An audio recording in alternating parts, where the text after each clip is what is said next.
Pour contrer le référendum d'initiative citoyenne, on s'attendait à plusieurs arguments. L'argument du mépris, qui émane des classes dominantes. L'argument de la peur, qui émane d'un certain nombre d'entre nous, qui avons peur de nos concitoyennes et nos concitoyens. Bon, il faut répondre à ces arguments.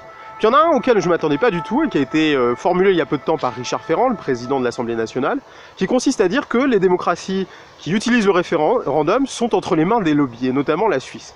Bon, cet argument, il est vraiment culotté, il est vraiment culotté.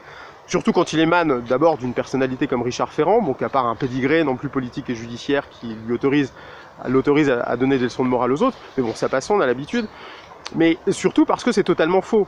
Parce que précisément, un référendum, ça consiste à savoir de qui émanent les questions, à savoir aussi quels sont les enjeux de ces questions, à en débattre publiquement, et surtout à permettre à tous de voter. Alors qu'un lobby, qu'est-ce que c'est? Lobby en anglais, ça veut dire couloir. Eh bien, c'est quoi? Ce sont des personnalités qui émanent des grands groupes économiques, des fédérations, qui vont voir des élus et qui leur donnent des arguments, plus ou moins de bonne foi, pour qu'ils ne votent pas ou qu'ils votent des lois dans leur intérêt à eux, dans l'intérêt de ceux qu'ils représentent. Et ça, c'est un vrai problème pour notre démocratie. Regardez ce qui s'est passé avec le glyphosate, il y a plein de gens qui étaient pour l'interdiction de ce produit, et au final, l'interdiction n'a pas été prononcée.